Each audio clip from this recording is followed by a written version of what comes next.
धला जहर जबत करी जड़े अभियुक्त युवक को बांधी पुलिस।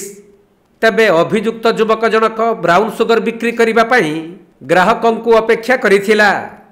हेले पूर्वरु ए नहीं सुराग पाइथिबा अनुगुल कुलियरी पुलिस सेठारे पहुंची घंटपड़ा ग्रामर अभियुक्त युवक अपिन दास को काबू करि नैथिले। परे ता निकटरू 7 ग्राम ओजनर ब्राउन सुगर जबत होइथिबा बेले जार आनुमानिक मूल्य प्राय 80,000 टंका हेबो बोली जणा पड़िछि।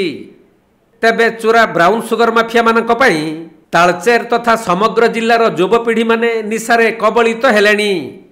ब्राउन सुगर खाई युवपीढ़ी माने पथभ्रष्ट हेबा सहित विभिन्न समय रे अपराधिक कार्यकलाप घटाउछंती। सेपटे ब्राउन सुगर बिक्री करी किछि लोक माने राताराती मालेमाल हेबा चक्कर रे एही व्यापार रे जड़ित हेउछंती। तेणु पुलिस धरिथिबा अभियुक्त को गिरफ्त करी ता निकटरू ब्राउन सुगर नगद टंका मोबाइल फोन और बाइक जबत करी अभियुक्त को कोर्ट चालान करिछि।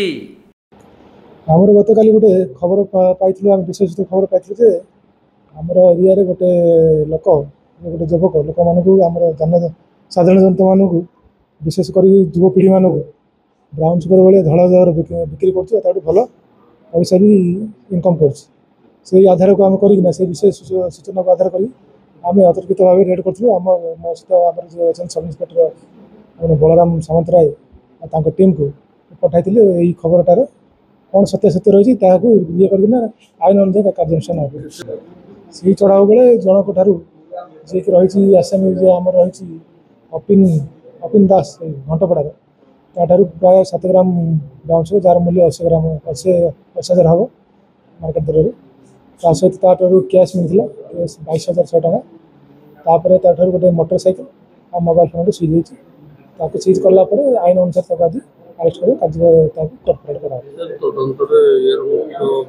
चली आगु जेहतु गोटे दिन प्रिलिमिनारी इन्वेस्टिगेशन चलती पुणी अच्छी इन्वेस्टिगेशन जदि यही ये अन्य कौन संपृक्त अच्छा कि से कौन प्रकार बेन जिन संपत्ति कारोबार करना कार्यानुष्ठान आउ भविष्य में समस्त सतर्क करा जनसाधारण को जो मैंने कि आमर यही प्रकार ब्राउन सुगर व्यापार लिप्त अच्छा से सतर्क कर दिया भविष्य प्रति विशेष भाव कार्यानुष्ठान ग्रहण कर सतर्क कर विशेषकर युवपीढ़ी मानक आह्वान देवी यहीपरी निशा व्यापार छाड़ी मुख्य सचिव को आसी भल कम नियोजित करने परामर्श।